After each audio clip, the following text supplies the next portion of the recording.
All right, welcome back across the bridge, bridging the gap between the globe and Jacksonville, Florida, shining a light on all this wonderful talent in Duval County, Jacksonville, Florida. It's your boy Jahmal Rashad. We got Keezy Kool in the building. How you living, Yo, bro? yo, I'm good, man. Good. Watching this game, Atlanta, Orlando, by 11 Orlando. Just locking in, getting ready for this playoff, man. Just taking it easy, brother. Taking it easy. I feel you, man. Tax day, man. It's officially tax day. Did you do your taxes, brother? Shit, nah. I filed, I filed an extension. I got to get my shit together for real. Uh, I filed an extension. I think my extension lasts October, so I'm good. yeah, Yeah, man. I feel you, I man. got to file. They gonna try to Wesley Snipes my ass. I got to get it together. I had to paper mail my junk in, man. I'm hoping everything is good because they talking about 16 weeks. I done paid $40 for certified mail. Do you own a printer? hmm Man, you own a I, printer? Okay. I have to. I have to. Oh yeah, yeah, based on what you got going This on. taxes, man. That's what I'm saying. This self-employed, man. Them taxes is just different, bro. Oh Like, yeah, that's I true. need to like self-employed, like you doing everything. So account. That's why it be hard because you got to do the accounting work. You out here hustling, you getting, you grinding. You got to do this, that, then a third, and just it's no excuse. It's just me. It just take time, bro. Yeah, It you take learning, man. We all young with it. But artificial intelligence, bro, look into it, see how I can help you be your admin, yeah. something You're that right. I got to tap in more of that AI. yeah, man, it's efficient. It can help you, man. But get your taxes done, brother. I got to. I got to. I got to, bro. I got to get there this crunch time this year. Or yeah, in my line of work, this is like our Super Bowl. So, the season is over. So now I think I've been saying it, but I'm about to be in these streets this summer. You know what I'm saying? I'm trying to be outside, I'm trying to travel a little bit. So I'm doing the exact opposite. I'm gonna lock in like yeah. never locked in before. After this concert, I'm locked in until next year. You know what I'm saying? I'm locked in. Me too, man. I'm gonna be locked in, but I'm gonna be outside locked in, so I'm gonna rub some shoulders and but I'm gonna be locked in for sure. Keep hmm growing this. But yeah, man, that's what's up. For sure. Before we get into some of our topics, man, the people like what you've been saying recently, man. I don't know. Oh, come on, man. I'm the people's champ, man. I'm the people's champ, bro. They've been liking That's just what what it is. you getting good reviews on the play-in, you know what I'm saying? Your rant on the play-in. I don't agree with it, but the people feeling you when it comes to the play-in, when you talking about Lil Wayne. I mean, I get it. I get it. The mixtapes were flowing, dedication, no ceilings, etc. But T.I. all day. But I get it. I'll let you, you got the past couple of days, you know what I'm saying? I'll let you live, but Yeah, yeah. it is. Your time come when the Jaguar fans got to be abound. That's Oh when your yeah. time. Oh yeah. 2 weeks in a row. I think last week you were wearing a hat. If not last week, the week before. This week you got on the teal and black. I mean, I appreciate you, bro. You just really grinding. Next week we got the draft. We got a special guest coming on the show. It's all lining up, man. So Oh, wait till you see what I got on for the next week. Oh, wait okay. to see what I got on next week. It's All gonna really right, bro. shock you. I look forward to it. But Absolutely. we do got to kick off with sad news, though, and this is a sensitive topic, so I'm gonna make sure I'm reading, specifically what's being reported, just to be mindful of the situation. But we do want to kick off the show just reflecting on the situation with Kyren Lacy. For those who don't know, Kyren Lacy, star wide receiver for LSU. The Tigers passed away on April 12th, roughly 2 weeks away from the NFL draft. And maybe 5 months ago, this is somebody who would have been considered, maybe top five, top 10 type of wide receiver coming into this draft. Now, it was reported the other day by his dad, and I'm going to read what he actually posted. So, his father posted a Facebook message and said, "Young parents, start talking to your kids at a very early age and make sure they are confident and comfortable confiding in you. Don't be cool with 'I'm all right' or 'I'm good' when you know deep down something isn't right." Mental health is real, and for the most part, it's invisible. Don't ignore the signs, even if they may seem small. So, before we kind of break down what he just shared as a father, here's a little bit of background, right? So, how do we even get to this point?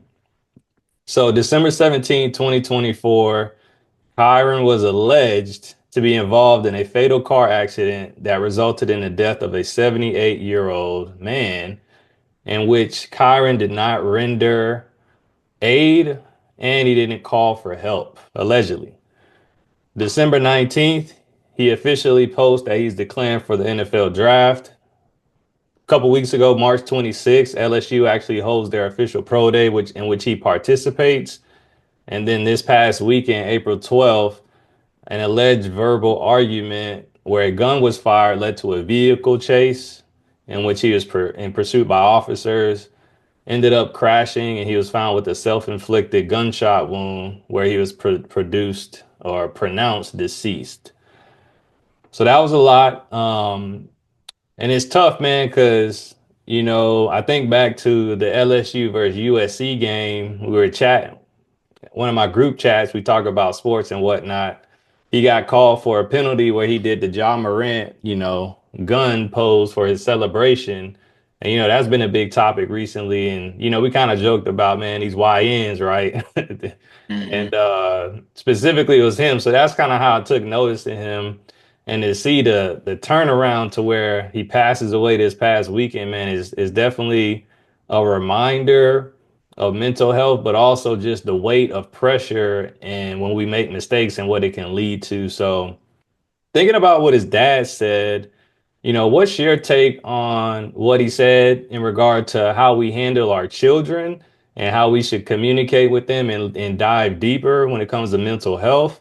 And then twofold, kind of as a black man, like what do you think we can do when it comes to our youth and kind of helping them overcome mistakes, whether it's, young men we look after or our children as well, dealing with mistakes and overcoming that?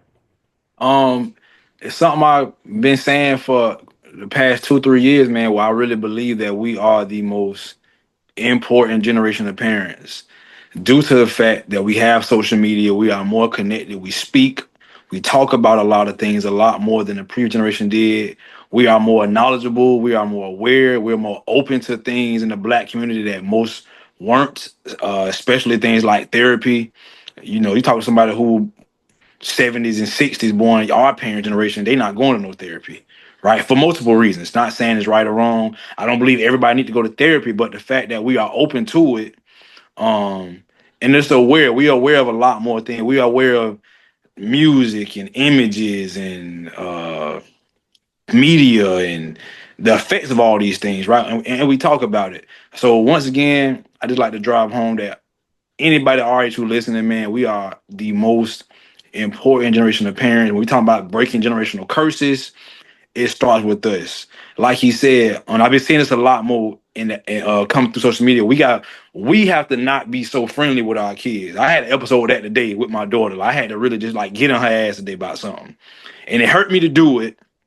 But I like it within myself. I'm sitting there in the car, like I want to like buddy up. I'm like, nah, she got to feel this energy right now. She got to feel like, yo, you can't just do what you want to do. You can't just, what I'm saying, you can't play with situations like that. You can't play with me like that. You know what I'm saying? So, um, your second part of what we can do, I think the best thing that we can do, because we been there, right? And we know at the end of the day, you gonna do what you gonna do. I think the best thing that we can do, as adults, is to lay out to these kids exactly what's waiting on them.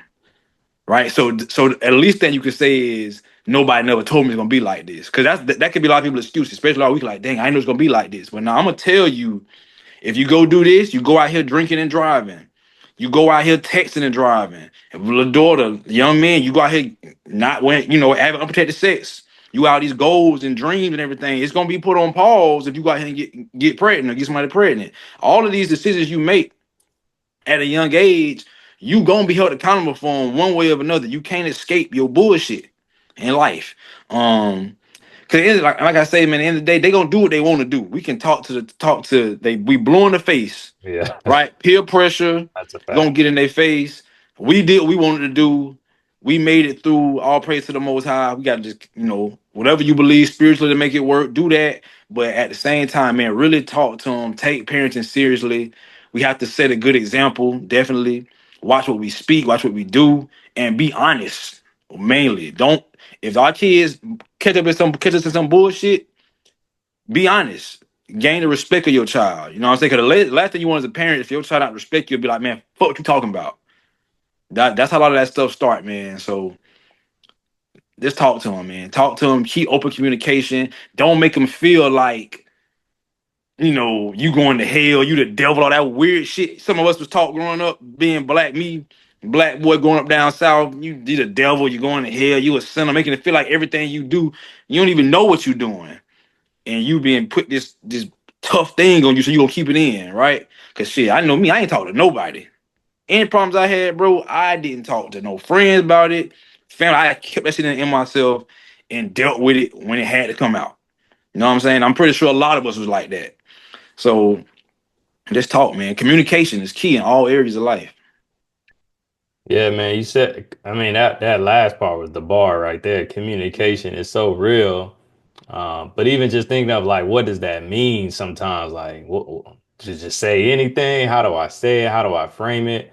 And listen, a huge part of communication is actually active listening, right? So Asking being questions. asking questions, curiosity. So there's just so much to communicate as in, all right, let me just start talking, right? Right, right, right. But no, that's a bar, man. Honestly, when I first seen the situation, right, and it comes up even when I think about like with the Georgia football team recently, they've been in the news a lot for Yeah. you driving, accidents, speeding, people passing away, all types of stuff. You got my guy from the Raiders, Henry Ruggs. Henry Ruggs, you know what I'm saying? So it's like you feel like example after example after example after example.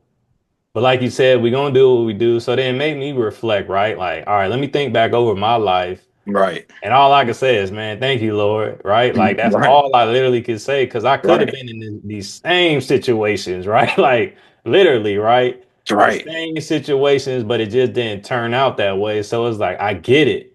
I get it to where it's like, man, we living our life. We young, we dumb. We just kind of what they back then we had the YOLO.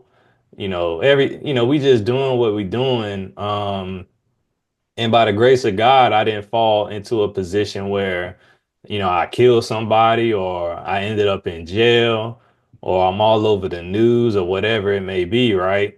Um, so that was the first thing that came to mind. Like, have I put myself in those types of positions where my life could have been altered and changed? Absolutely. So I'm not immune to it. Again, just by the grace of God, I haven't ended up in that position. So that's that honesty that you talk about, right? Like letting your child at some point, like me having a conversation with my son, like, man, I've been through these types of situations and I thankfully made it out. But this could alter my life, right? And this is how it can impact your life. I think that's a conversation that can definitely be had at some point. Um, but when I think about, his particular situation, man, and what what was the conversation between that accident and the other day, right? Like when I think about his father and maybe taking the approach of I'm all right, hearing his son say I'm all right, how do you dive deeper into those types of questions? Keeping it open, like asking open-ended questions and allowing people to really think, I think is purposeful. But even now, my son being 3, I try to really encourage him to have conversations, right? Like he's commonly answering questions with yes or no, but I try to get him to think deeper. I try to ask the right questions, even at this young of an age, because I think it is important to really have those types of conversations. Because kind of like you were saying, myself growing up, my dad was in the military. My mom, I was pretty open with her, but I wasn't telling her everything, you know what I'm saying? So having an outlet, I used to write actually on Facebook. I don't know if I have like some of my first ever posts, but I remember like even Tim hit me up because I wrote something one day like I just shared how I was feeling, you know what I'm saying, in a journal. And I think that could be a great outlet, especially for us young men, like I think writing, understanding like the value of writing, drawing, music, whatever Yeah, those forms and types of outlets, I think would be super important to get our children involved in at an early age yeah, so they can have that type of outlet. I think that's super important. Something you mentioned about gaining respect, that's huge, right? Like I want my son to think, I'm the coolest person on earth and, I'm down to ride with him. But at the same time, my dad established a level of order, hey, I'm your father, you know what I'm right. saying? And we always had that level of respect, that he'd mess around and snatch me up if he needed to, but at the same time, I knew to give him respect. I think it is one moment, man. Me and my mom had a situation, and my dad was actually in Virginia, and I ended up calling him. I'm like, man, I'm trying to move to Virginia. Like that's where I was at. This is probably my junior year. The next day, guess who picked me up from school? Yeah, My dad. So, it he supported, right, to say, hey man, like it's something going on. I need to show up. So the next day, my dad was from Virginia to Jacksonville to pick me up from school. But the conversation we had was like one of just those real, like it was supporting, but he also let me know like I need to do what's right. I need to, tighten up X, Y, and Z. But I think that's what's necessary because that 30-minute, 40-minute ride home, we communicated, right? We had a right. discussion. He sought to understand how I was feeling, right? He didn't judge me for the moment. But I definitely appreciate the fact that I had a dad who would pick up everything, book a flight, and the next day, what I'm saying, he handling business. So that's something that we need. I'm not saying his dad wouldn't do that or didn't do that, but just to his point, like the earlier we can get involved in our children's lives, having those types of tough conversations, but giving them space for us to actively listen to them, I think will build that trust to communicate when the situations get sticky. Another thing we need, but I don't know if you heard this growing up, but I know growing up down here, and what I hear from a lot of elders, the Gen Xers, the baby boomers, have you ever heard them tell you the stories about how when they was growing up, they can sleep with their doors unlocked? The whole like you if you got in trouble, the whole neighborhood to give you a beating type shit. Like you couldn't It's a act good the one. ass. That's what we really need. And people always talking about the black community. There's not a black community. We don't have a community. We are just individuals. We have black neighborhoods, but that is gone where your son know not to act crazy around me. Know not to act crazy at school. I remember being in elementary school, Andrew Robinson.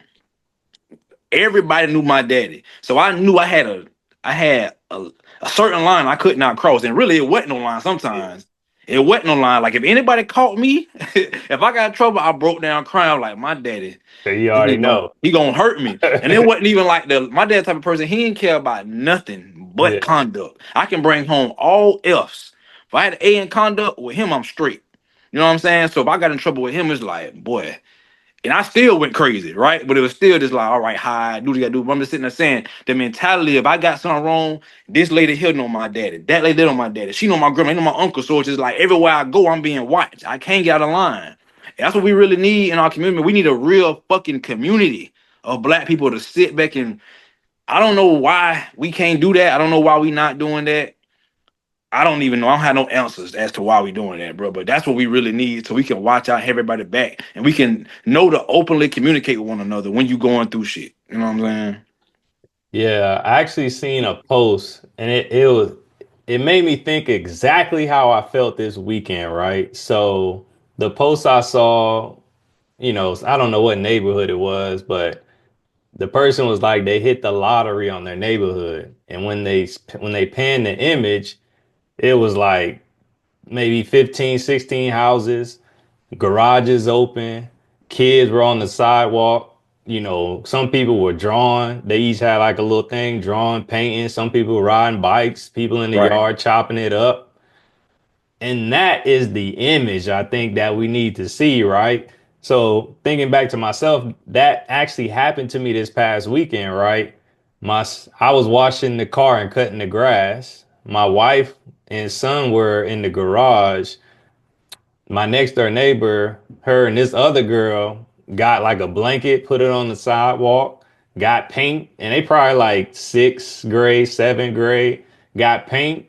So then across the street is four little kids. They came over, and then Jace went over and started playing with them. So it's about eight kids on the street. I'm cutting the grass, paying attention, other people cutting the grass. It's just people outside, and it's like everybody's kind of engaged in some way, Right. some fashion, Right. some form, right?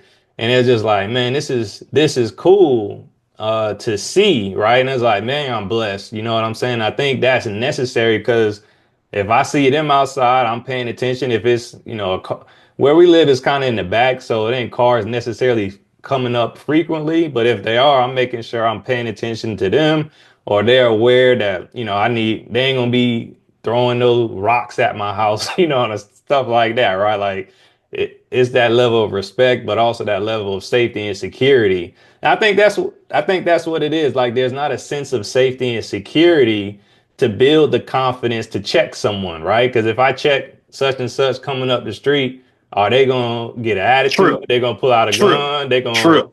rob, break my, and I think that is what it comes down to is the safety and security.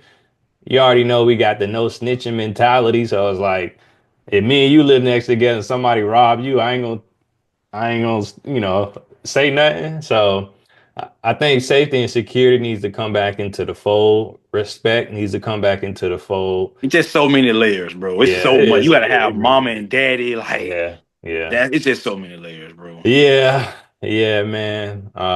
Ultimately, it's sad though. Right. It's sad. I'm sad. Rest in peace to the young man. Yeah. It's just sad that it came to that. Yeah, man. That's crazy. Before we kind of just transition to sports though, what do you think though about his comment about mental health and it being invisible, and really trying to pay attention to the signs? Do you think mental health is something that we can see, and how can we kind of approach it maybe Yeah, before it gets I to think it's something you can see, but you have to take it serious enough. You got to really be present with your child. You got to know your damn child, man. You can't um let the iPad and things raise them. You got to talk to them about school, man. I'm gonna tell you what open my eyes to that shit, man. My sister, she went to Coast, and she only like 4 years younger than me, but apparently when she was in high school, like bullying was a real thing. Like I never dealt with no bullying. Like for never school we went to, like so having a you was the school. bully? Well, I wasn't no damn bully either, but still, like even at the all black school I went through, like it wasn't no bully shit going on. It just okay if I got a problem, so we fight. But and I'm saying, of course, me, it's the girls, right? It's mostly going on with these little girls. So I'm over there 1 year. I'm teaching Sunday school 1 year back in the day, and this beautiful little girl, like say to you would never think this beautiful little girl is being bullied to the point where she then tried to kill herself, Mm. right? So it's like I guess you just got to know your child, man. If your child being, because children ain't finna just be silent. Children gonna be happy. Go look if they in an environment of love all the time, and then you see that switch take place, you gonna know that takes you being into it. It may take you to have mom and dad. It might be hard for a single mom to be all the way there all the time when she raised with multiple children. Same with a single father. I just know for me, I try to make sure I'm very present. My daughter hold me accountable. When I'm with her, I'm on my phone. She be like, "Dad, you always tell me to stay in the real world. So put the phone and stay in the real world with me, Dad." I'm like, "You right, baby. Put this phone down. We talking, we communicating. You got to do something, goddamn it. You got to do Yeah. something. You know what I'm saying?" No, that's real. So just real quick, I seen this the other day, so I Googled it real quick. So a recent survey by Common Sense Media found that 40%, so almost half of 2-year-olds own their own tablet. The worst shit ever, bro. It I ain't pisses gonna me off. lie. My son got his own iPad, you know what I'm saying? But we monitor it, right? And we use it in a way that enforces development and also some free time. But my son, he outside, he in martial arts, you know what I'm saying? And He it reading. So it's kind of to a point where it seems like if they don't have them, you may be doing them a disservice for when they go because they use them in the schools and shit, and right? where the So it's future just is going. right, right. So you got it's a thin line, it's a fine line, whatever with the past or not. You just have to be present, man. These days with when we was 5 and 6 years old, we didn't have the headphones. We was teenagers. These kids got playing the video games at 5, 6, talking to evil ass 30-year olds who's saying all type of weird shit to them. You know what I'm saying? They got every evil device. Is Porn that is it? available to a Yeah. 5-year old. Every evil thing is available to these kids at a very young age. So we got to be that much more diligent. The mentality that children are too young to be told certain things, that has to be out of here, because the media don't have that big belief. They giving these kids bullshit in their life, 5, 6, 7 years old. We got to beat them to it. That's a fact, man. So just to wrap it all up, sad situation. Um, prayers out to their family and anyone who Definitely. was involved that passed away, whatever the situations may be, is just another loss for sure. But I think the key takeaways I heard, be engaged, being present, super important. Pay attention to the signs, right? Whether it's your own children or just people you're around, right? Right. It's invisible, but it's something you can kind of see just by Yeah. nature if you pay Yeah. attention to patterns.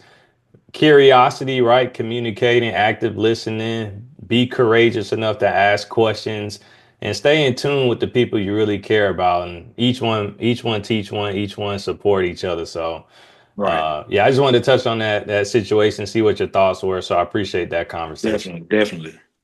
10-4. NBA season, man. It's here. I mean, the play-ins is happening tonight.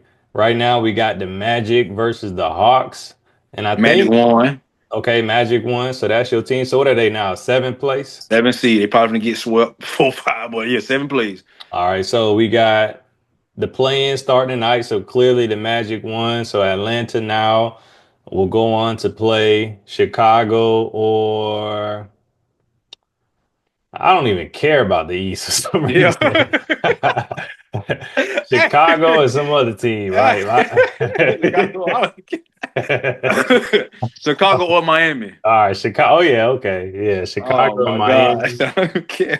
You make my point. You just make my point for me with the Blake in. You make my damn point. All What right, I who you got? got coming out of Atlanta, Chicago, or Miami? Who you got coming out? Just to touch on that real quick. Oh man. Shit, man. I don't know. I'm gonna take Miami. I'm gonna pick Miami.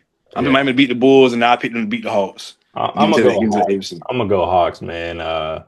They represented the eighth slot. Miami doesn't have Jimmy Butler. Um, yeah, Trey I'm Young just got he got ejected in the he got ejected. So you who never know. Like people just be tripping. who? Trey Young got ejected in the Oh, okay, game. okay. So that may be why they lost, but I would go with Atlanta if anything, but I ain't thinking about them right They now. getting So swept. Whoever win them games getting swept. let's talk AFC getting about. swept definitely. You want to talk about the East first or the West? Let's stay on the East. Let's stay on the East. All right, so let me get the East playoff brackets real quick.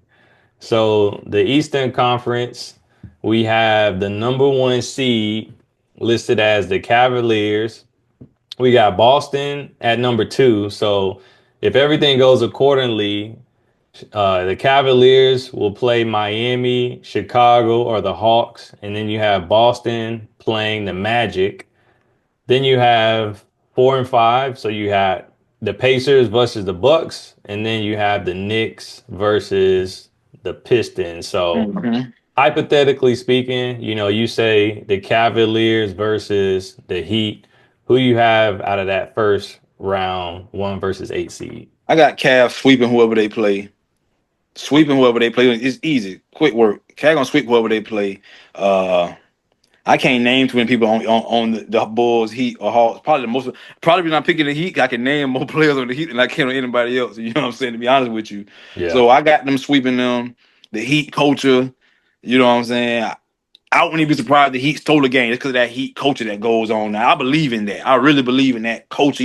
I fuck with Pat Riley. I even fuck with Spoelstra, so I believe in that. What say you to that?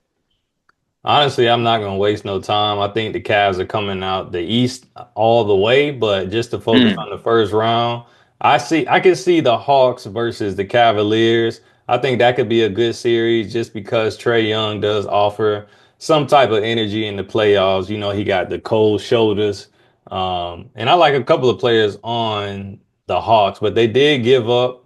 DeJounte Murray, that was a loss. They gave up Bogdanovich. They also gave up my guy who went to the Cavaliers, who I think would be a good fit when we come to the playoff series. I can't even think DeAndre Hunter. Oh no, yeah. So they gave up a lot of key wing pieces that I think would have made them at least formidable.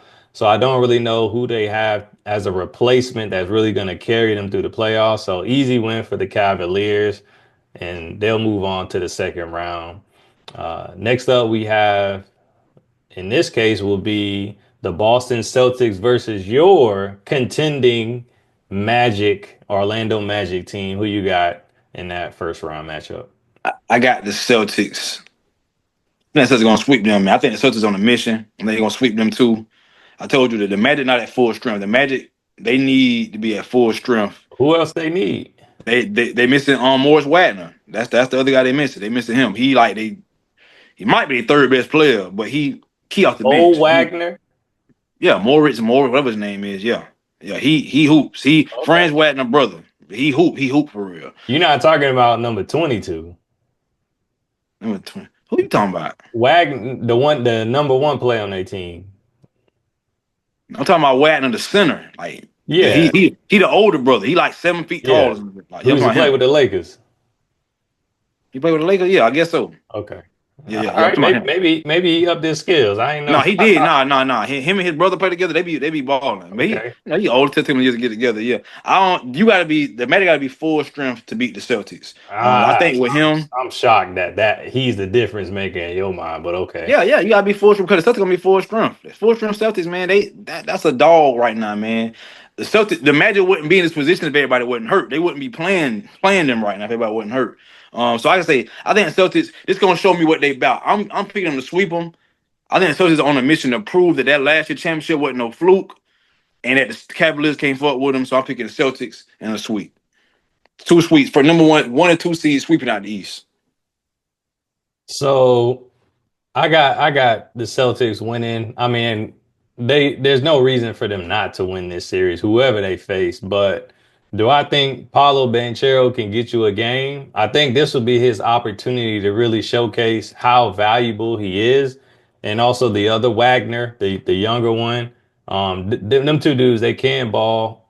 They do have some bench players that I think can definitely They got a contribute.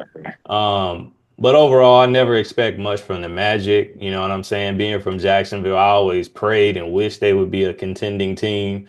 Maybe when Shaq and Penny and Nick Anderson and them boys was there, Bo Outlaw. But that was what, 30 years ago. So um, the Magic are the Magic, man. I don't expect much, but hopefully Paulo can showcase something this postseason to just dominate and take the sweep. So Yeah, he ball out. Boston, take care of business. Nothing to see here. The East is what it is.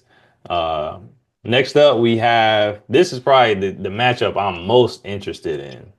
The Ooh. Knicks versus the Detroit Pistons, the 3 versus 6 seed. Who you got? I got Knicks gonna take them out in about 6 games. The Pistons young. K gonna do his thing. He gonna ball out. But they young. They gotta get better. They gotta build up. The Knicks. This is a. They gonna be beefing. So you never know. Like they gonna be out there brawling because Cat Isaiah Stewart brawled every day. I'm about to see like so. Yeah. That can that can change things depending on what he pulls. But if everything is everything with Brunson coming back, man, the Knicks, I think they're gonna be out to pull, try to prove that they not really a distant third place from the Cavs and the Celtics. So I think they'll take them out in 6 games. If it go anything less than 7, that's just terrible. If it go anything more than 6, that's just terrible. It should go 5, but I'm gonna give it to them in 6 just because it's the Knicks. The Knicks be bullshitting around. I don't believe in Cat. I don't believe in Tom Thibodeau. He grinds his players to the ground. They get hurt every damn year. So this the worst thing they needed to have to run to the Celtics next round because he gonna grind them all to the ground, play Celtics next series, and we'll get there when we get there. But Knicks in 6. Yeah, this is probably the matchup I'm most excited about when it comes to the Eastern Conference first round. I want the Knicks to go home. I want to see Stephen A in turmoil. You know what I'm saying? Um, And shout out to New York, but I want to see Stephen A in turmoil. You know, I just like to laugh, but when it comes down to the Pistons, I really look to see like can they take that next step? I love what they've done this season, the turnaround. Cade Cunningham finally stepping up. You got Isaiah Stewart. You know, I didn't know about him until that LeBron situation when he got his eye busted and was chasing him around the arena. And ever since then, he kind of just carried that mantra, that Detroit Piston mantra. And I think that's going to cause a lot of pressure with Cat, who people kind of label him as a softy type of player, you know, more of the perimeter type player versus in the paint. So it'll be interesting to see what that matchup looks like. They don't have a Julius Randle to really bruise down below. Mikal Bridges, you know, that'll be a good matchup with the players they have when it comes to Tim Hardaway Jr. People are saying Malik Beasley is a six-man player of the year. So you have people who can they streaky, but you have people who can get off and really drop some buckets when it comes down to the three point percentages. So it's going to be an interesting matchup. The Knicks better not let it get to seven. If it goes seven, it's going to be dicey. And again, thinking about, you know, I don't see them moving forward too far, but if it takes 7 games to beat the Detroit Pistons, they're gonna get swept the next round, That's what whoever. I'm trying to tell you. You know what I'm So saying? they need to get it done quickly if they're gonna get it done. But I don't see it happen. I actually think Detroit is gonna pull this off. So that's who I'm going for. Detroit, 7 games. And I look forward to watching the matchup. Lastly, we got a repeat of last year's Bucks versus the Indiana Pacers. Who you got? That's what I'm hurt. I'm heartbroken about that, about Dame being out. That's what I want to see. I like seeing Dame versus Halliburton. They be beefing. They don't like each other.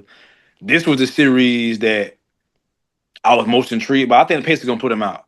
Go back what you said earlier about Giannis and his time, his run, kind of just being wasted. He got to get up out of. He got to get up out of there, or they got to get somebody there with him. Because I think they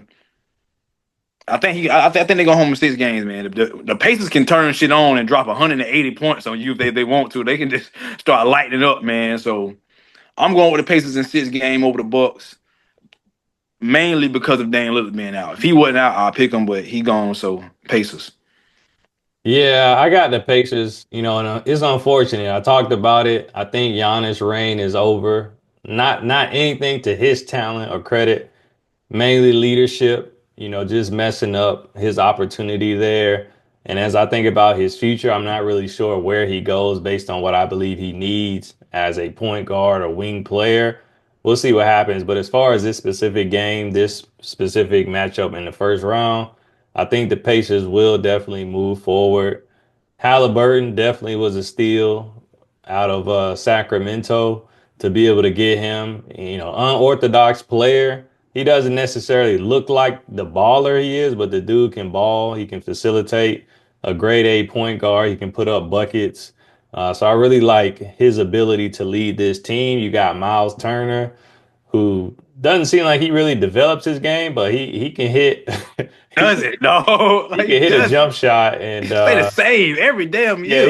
he's just kind of the same, but he's a serviceable Right. center. You know what I'm saying? So, you got Pascal Siakam, a Same champion. way. You know what I'm saying? And he unorthodox too. Now I think about Yeah. it, The but whole team is for he'll people he'll like get that. it done. They fit the Indiana Pacers. You know what I'm saying? Like it's crazy. Yeah, Benedict yeah, yeah. Mathurin, I like Benedict Mathurin. He can't score. Obi Toppin, he been shooting.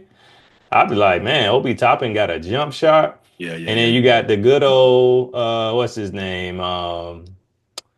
What's that dude name? TJ McConnell. Oh, That yeah, dude yeah. right there. I don't know how he been in the league. He reminds me of the dunk champion. The dude who keep winning the dunk contest.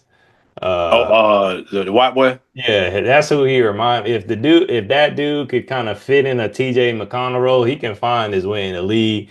TJ McConnell just know how to. He's that feisty defensive player. He He'll got give you effort. He give good, effort. solid minutes. You know what I'm saying? He can put up a couple buckets, surprisingly, and I think they'll get it done ultimately with the team they have. So, shout out to the Indiana Pacers. I think y'all get it done. Unfortunate to the demise of the Milwaukee Bucks. And maybe Doc Rivers will be excited about getting 3 wins and losing the series again. So Shout out to Doc Rivers and that mentality of celebrating, not getting swept, but not moving forward in the playoffs.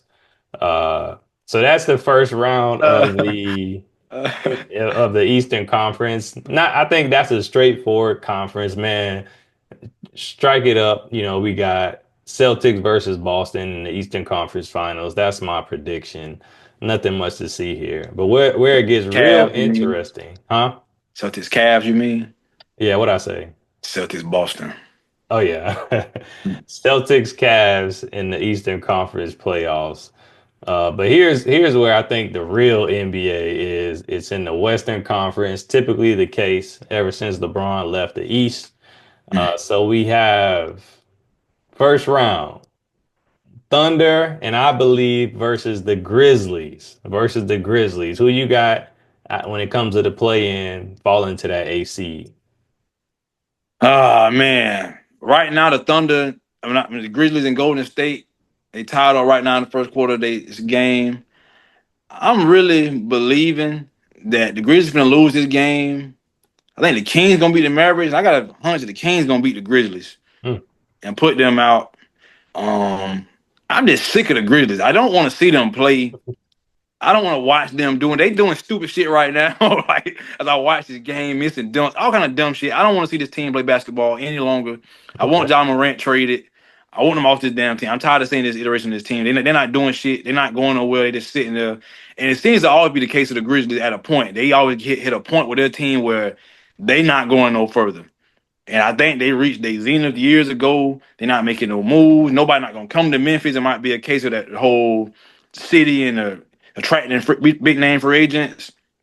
But I'm saying all this because Ja Morant and Jackson do not play well together. I never see them in pick and rolls together. Look, he just got a jump ball right now, Jaren Jackson to Gary Payton. They don't do nothing together. I don't know what's going on with the coaching, what's happening, but you got a great point guard, a great power forward who do not play well together. They don't do nothing together. So get them out of here. I think they're gonna lose tonight and lose tomorrow.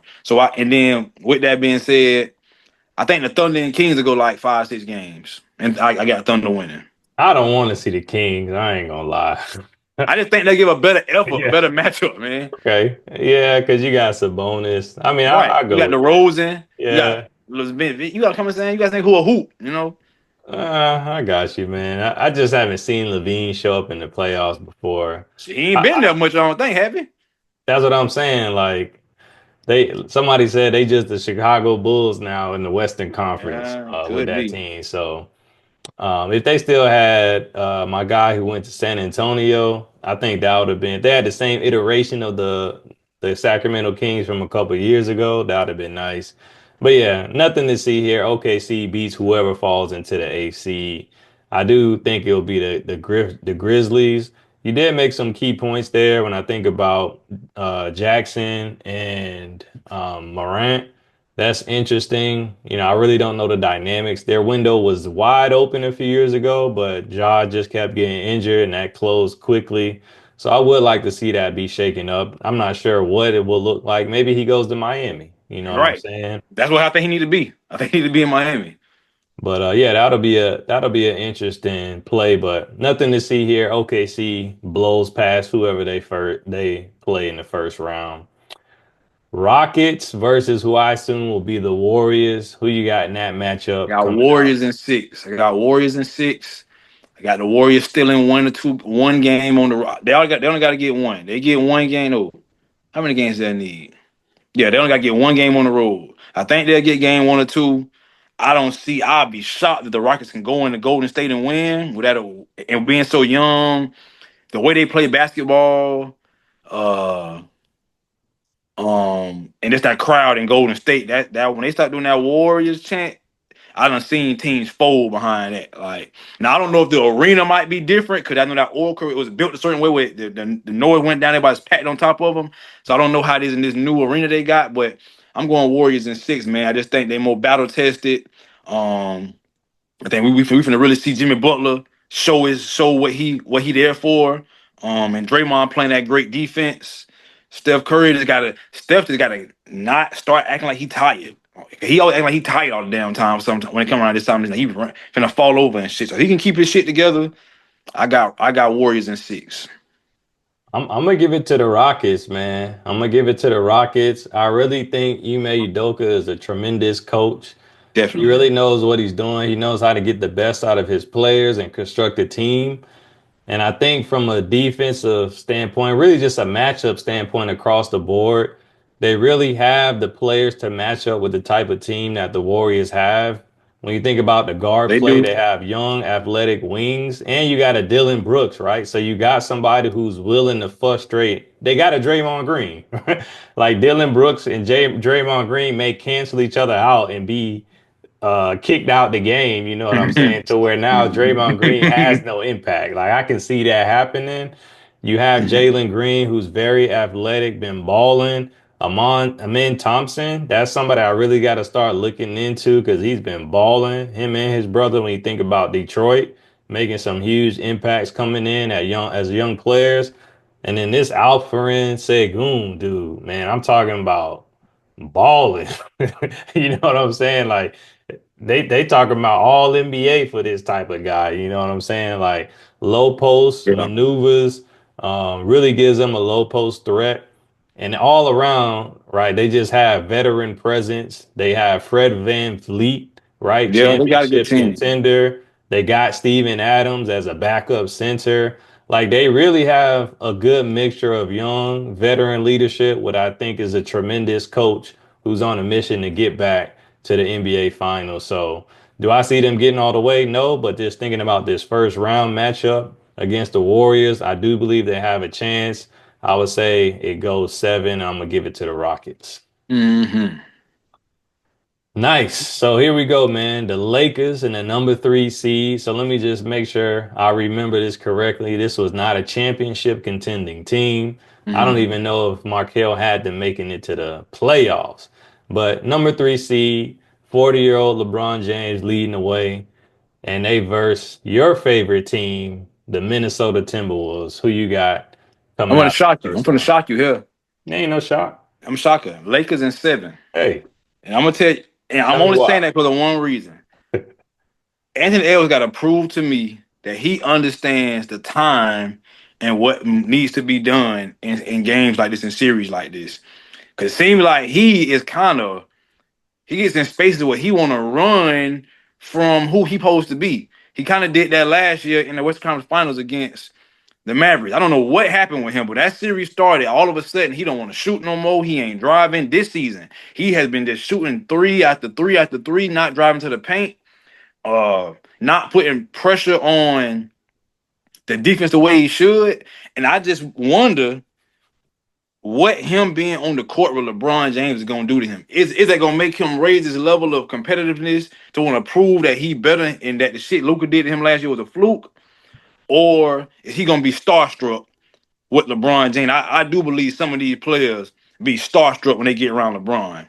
Just to be honest with some of these young guys, because he's so much older than them. He been, you know what it is, right? So I'm going Lakers in a hard fought 7 game series. I think Julius Randle finna make for him and LeBron finna have a battle. I'm really happy to see that. I want to see him and LeBron battle. Hopefully they match up with one another.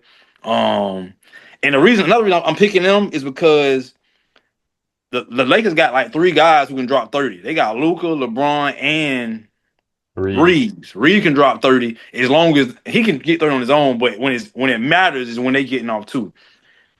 They don't have that in the Timberwolves. They got a great team. I think they're the better team, top to bottom. But I think also with man, I'm gonna say 7 games to toss up. Really, I'm just believing that they're gonna be too much. I'm picking the Lakers really because of Austin Reeves. Yeah, so there's two key reasons why I believe the Lakers will probably beat them in 5 or 6 games. The first one is JJ Redick.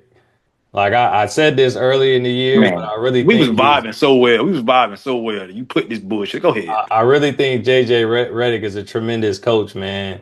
And the way he thinks of the game, and now what we're saying is instead of him having a season where you may not have a practice, you may have 8 games in 10, 12 days, right? Now you got one team, one series, 7 games, and all you get to do is game plan, practice, coach, and really put a strategy in to dominate. So I think we're really going to see how great JJ Redick is from an intellectual standpoint when it comes to the game of basketball and coaching up a strategy to defeat a team. Number one. Number two is Luka Doncic. The way he abuses centers, specifically in the pick and roll game, you're either going to have to sit Rudy Gobert or you're going to watch him get turned in circles like we did when he plays Luka Doncic, right? Because he's going to isolate him and the Clippers. Get get Zubac in a one-on-one with Luka Doncic. It seemed like a three-pointer going every time, and the same concept when it comes to Rudy Gobert. So all I see is Rudy Gobert getting matched up against Austin Reeves or Luka in a one-on-one situation at the top of the key, and they're either gonna blow by him or they're gonna drop him off for a three-pointer. And I think that's really what's gonna separate the game. Everything else, of course, is an add-on. You got LeBron James in that case as a third or fourth option. You have the ability to put two to three people on Anthony Edwards, right? And these are 3 and D players, so you always got someone constantly that you can throw at him, whether it's a double team. Um, and again, I think ultimately it's going to come down to JJ Redick being a superstar coach, and number two, Luka Doncic in that one-on-one matchup versus their center. Is really just going to isolate Rudy Gobert, drop him off, and that's going to be the difference maker in this series. So, uh, On Ant Man, man. Minnesota, It's on cream Ant soda, Man. pop soda, Here you go. Lakers in five. Hey, I seen that shit the first time today. I see like the montage of him doing that shit. I didn't know I was dying laughing. I didn't know he Yeah. was doing that shit. I thought it was So funny. the last Ah, matchup, then mm. we got dang, This oh, my we got the team. You Clippers. talking about Timber? You talking about the Timber, nigga? This my team right here, We got the Clippers versus the Denver Nuggets. So who man. we got to close out the I first just round don't. matchup. It's just so hard to trust Kawhi Leonard health, man. It's just so hard to trust this man health. If I can depend on him for 7 games or a series, I got them putting them out in 7 games. It's all there for them to take it. The Nuggets are a great team, top to bottom, talent wise and on paper. But now the coach gone, they kind of in turmoil. You don't really know how the players vibe on one another. It's a perfect time, and they got one of the best coaches in the league in Ty Lue, James Harden balling, Zubac being balling, um, Kawhi being balling, Powell, everybody on that team being balling, playing their role the way they need to play their role. It's just Ken Kawhi to not just fall and walk wrong in one fucking game and be out for the walk off the goddamn court, man, like he always do. He stay healthy. I got him in 7. That's what. So it's Clippers in 7 via healthy Kawhi Leonard. No healthy Kawhi, they lose. Yeah, I got them in five. I think the Clippers will do away with them. And then when they get up against a real team, we'll see Jim Harden, not James Harden. No offense, I like James Harden, but I'll never get over the fact that I went down to that Miami Heat versus Philadelphia series Oh yeah, you tripping at that point. 2 or 3 years ago. Yeah, he bad. Huh? He was bad in Philly. He was bad in Bruh. Philly.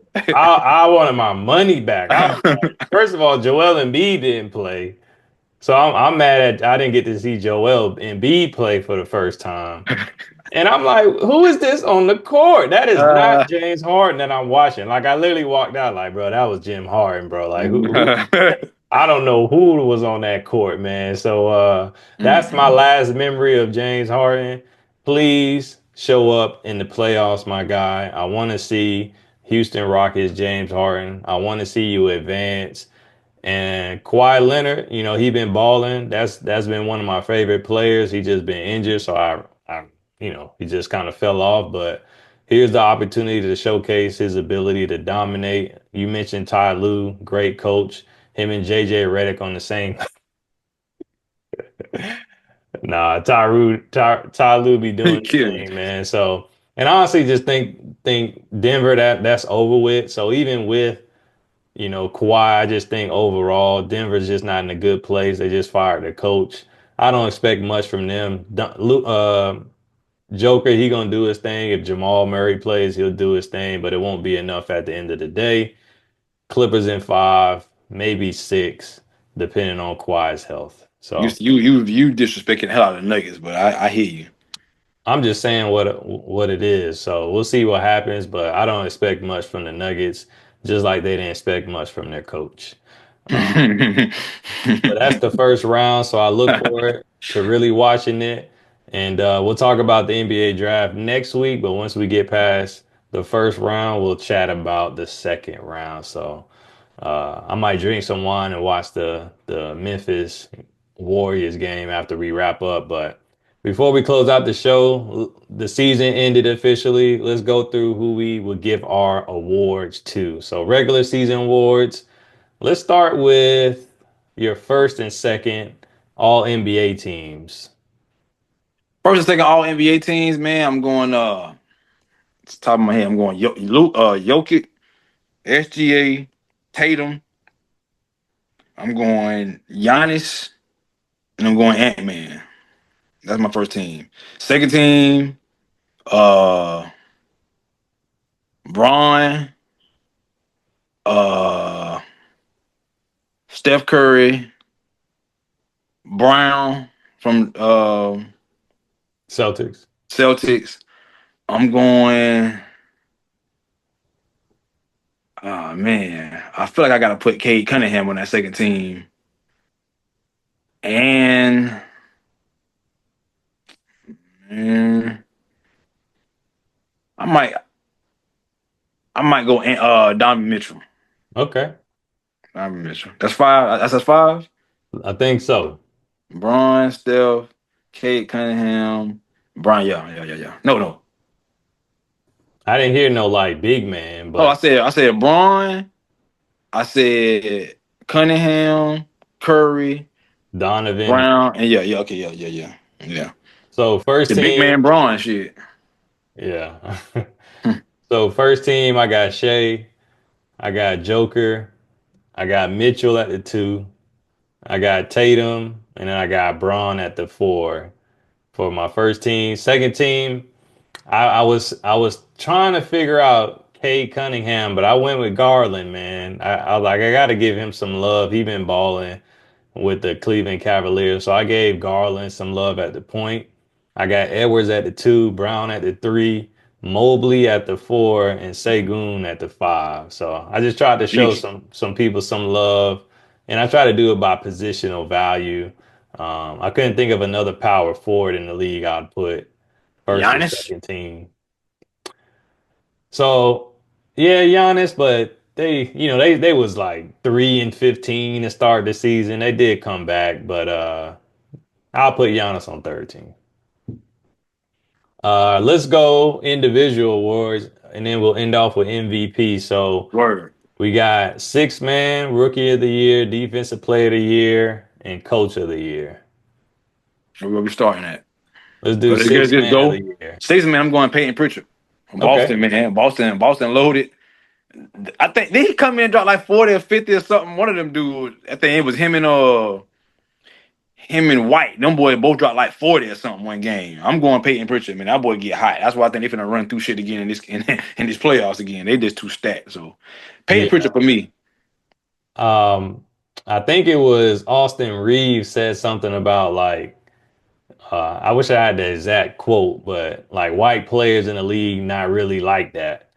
I don't know if Peyton Pritchard is white or not, but he liked that. And he remind me of Carlos Arroyo for some reason, just like his stature, and even like his like I don't know his persona that he gives off, right? Like he just looked like one of those hoopers who would drop you off. And to see that, I think he averaged like 14 points on a team with Jaylen Brown, with Drew Holiday, with all these scores, right? I just Yeah, think it speaks volumes to the impact that he's having, even as a shorter, stockier type of player. yeah, He's really balling. A runner up that I saw was Malik Beasley, and I think he averaged a little bit more than Peyton.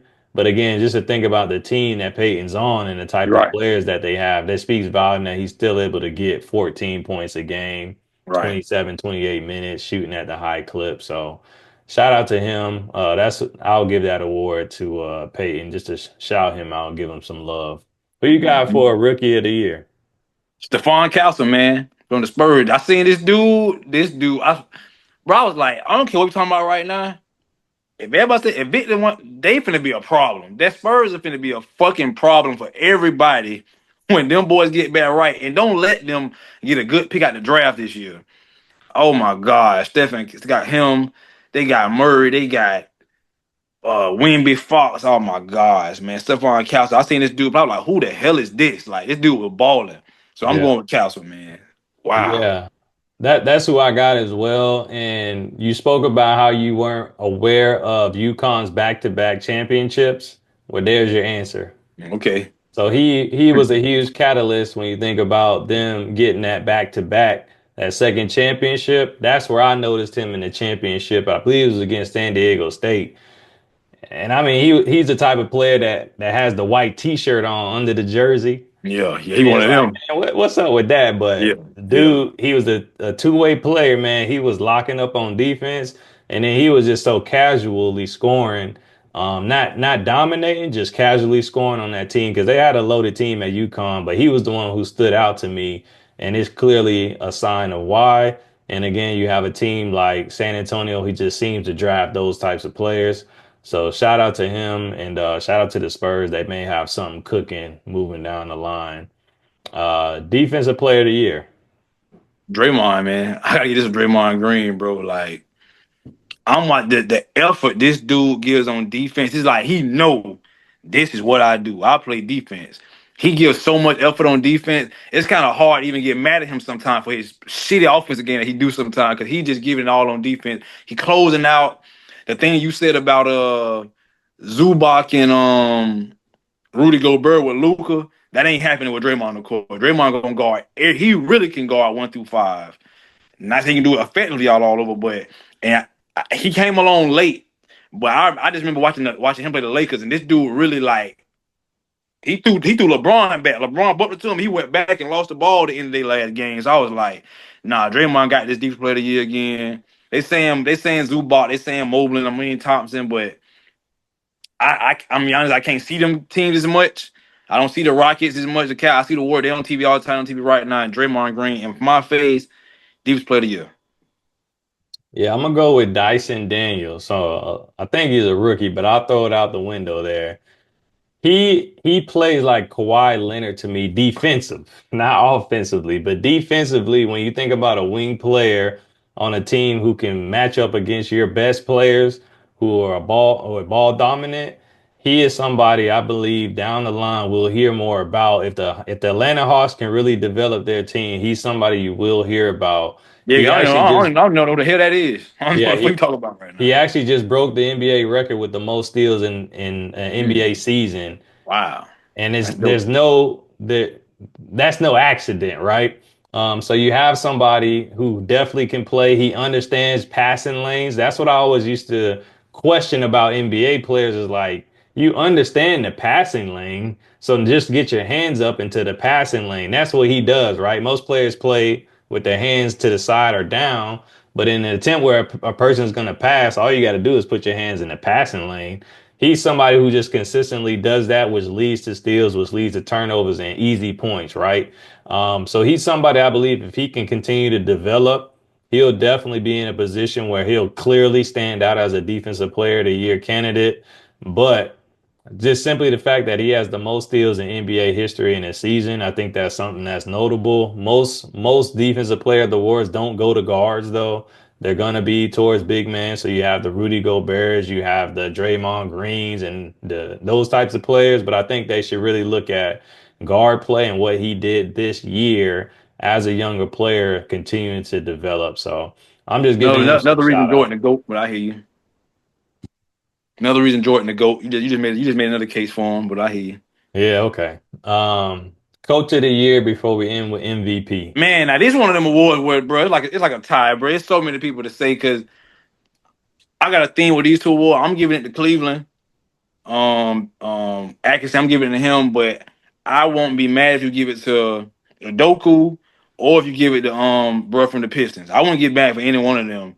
I'm just rewarding him for really figuring out that team. Like they had him in the number one spot where you picking him to go to the finals.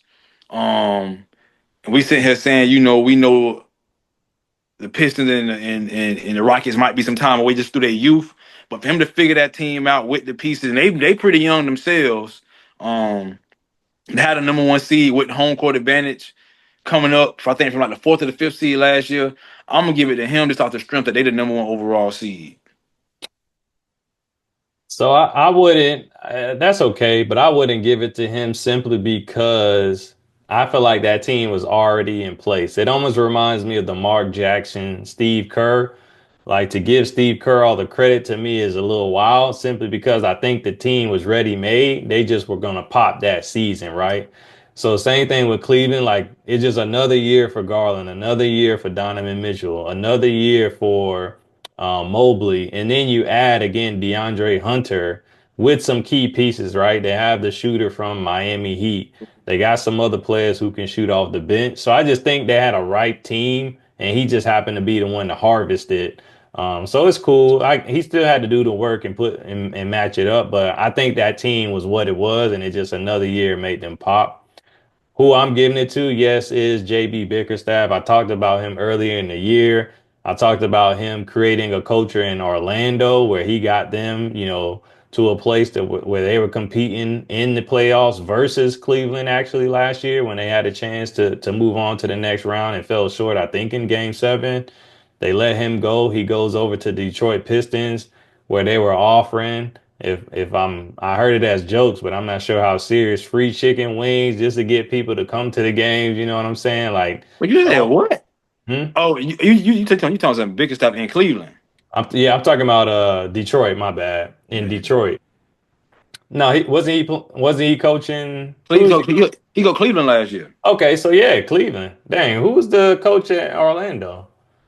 Uh, let me see. Let me just double check that real quick. Orlando. Jamal Mosley. Mm. Okay, so yeah, then Cleveland, that's who I'm actually thinking about. So the that's my point right there. That's the Mark Jackson scenario to me. Mark Jackson got the Warriors to that point. Steve Kerr comes in, he gets the credit. Bickerstaff balling with them. They just need another year to ripe up. They pass it over to Atkins, and then boom. Now they're the number one seed. But anyway, Who won it last year? Did he won it? Who won it? You know who won it last year? Coach one of the what? year. Coach of the year last year. Let's see. I'm thinking. I wonder did he win that shit last year, or did he go to 2000. cut from the from the Timberwolves? Oh, okay. I don't know who it went to. Yeah, Mark something. From Yeah, the I remember that. Timberwolves. Yeah, Timberwolves. Okay. And that was a fair choice. But yeah, JB Bickerstaff, man, they Yeah, did him wrong. He went to Detroit. He flipped that whole program. So again, I think he would have did the same thing this year when it came to the Cleveland Cavaliers. For whatever reason, they let him go. I think there was something they used to report between him and Donovan Mitchell. But nevertheless, that's who I'd give it to. If I had to give it to a backup, it'll go to the man, the myth, the legend, JJ Redick. get the hell out of here, man. Get the hell out of here. Get out of here, get rid of bullshit. So let's end with I think the obvious choice MVP for the NBA season. Who you got? The crazy thing about this is, man, I'm going SGA, but it's crazy. I'm seeing so many reports, so many people who picking, saying they're gonna pick Jokic again. That's gonna piss people off, man. Like I said, we gotta start rewarding winning. You know what I'm saying? Jokic statistically, yeah, he set the world on fire this year. Probably had one of his best seasons ever. Looked better than he ever had, but I think the Thunder like 18 games above them, bro. And that team is not on paper is not as good as the Nuggets is. SGA deserves to be the MVP of the league. Give it to him. Give it to SGA. He earned it. He earned the MVP this year. Yeah, I think it's a foregone conclusion. It shouldn't be much conversation or discussion. I see people comparing his Joker's year to Michael Jordan when he won the MVP and how much better he was than Michael Jordan. What does that have? I mean, clearly people are better than Michael Jordan, but what does that have to do about Joker winning this year, right? Or they'll compare and say, oh, the year he won, this year he was even better. Well, that was that year. we're talking about this year, and this year you have Shea Gilgeous-Alexander, who's been balling from beginning to end. The dude appears to be unstoppable. He is a two-way player. He has a team that has the number one defense. He has a team that's the number one team in the league.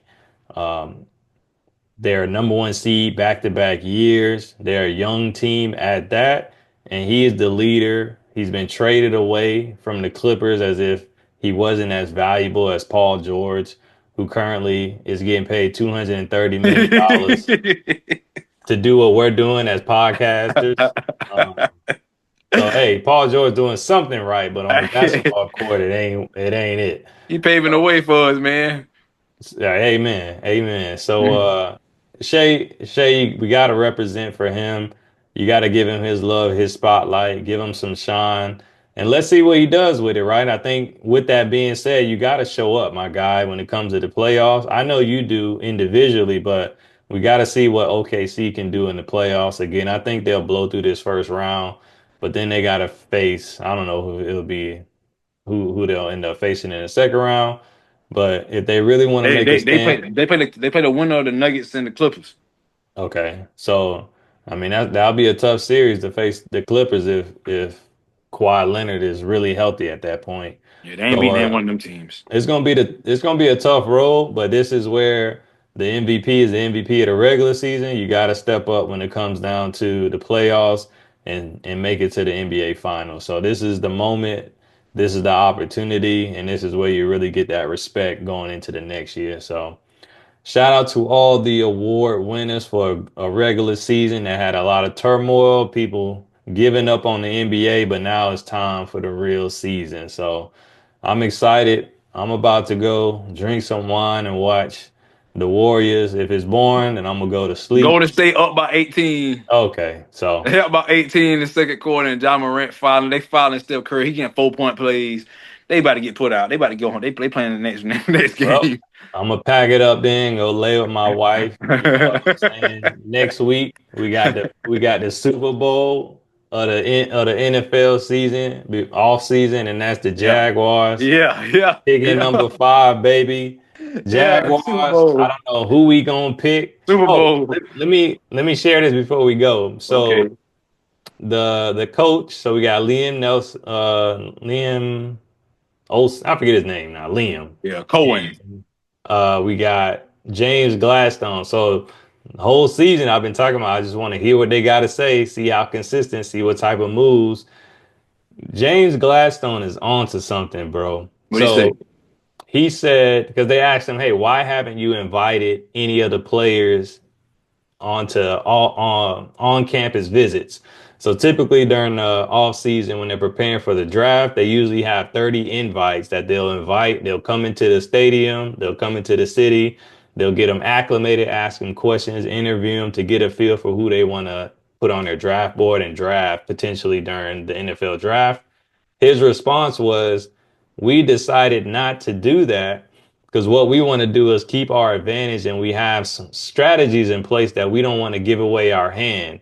What I've seen in the past is that if we bring in candidates, then that gives away an idea of who we potentially may be drafting, which gives away our game plan for the day of the draft. So we chose not to do that and implement some of our other strategies in order to prevent teams from understanding who we're going to draft.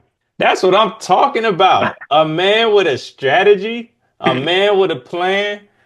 Hold, you know what I'm saying? When you think about the game of spades, right? You don't show your hand. You hold the ace. You hold the king. You know You what gotta I'm be saying? shitting me. You gotta You be know what I'm shitting me. saying, man? So I like what he's doing, man. I like the strategy. I like the mental fortitude. I like where they're going with this, man. We've never had this in Jacksonville. I've spoken about leadership. Markel talking about first year this, first year that. It ain't never happened. Well, it's about to happen. He got on the colors back-to-back episode. He going to the game in Denver. He going to the draft show. We can't even shoot the show next week because he going to the draft. If I can He's get a in there, if I Jaguar. can get in, I can start register for this shit because it's not at stadium this year. It's somewhere else this year. It ain't at the stadium. Oh, okay. Well, That's some. either way, we see the bandwagon going up on my guy over here, but pay attention, Jags fans. We making some moves this year. I'm excited about leadership, and I'm excited about the draft next week. So we got a special guest coming on. talking about pro football, college football, NIL, and the story from high school to the NFL and beyond. So tap in with us, hit the like button, subscribe, show us Damn. some love. Somebody show me some love in the comments, man, because I know I be killing Markel.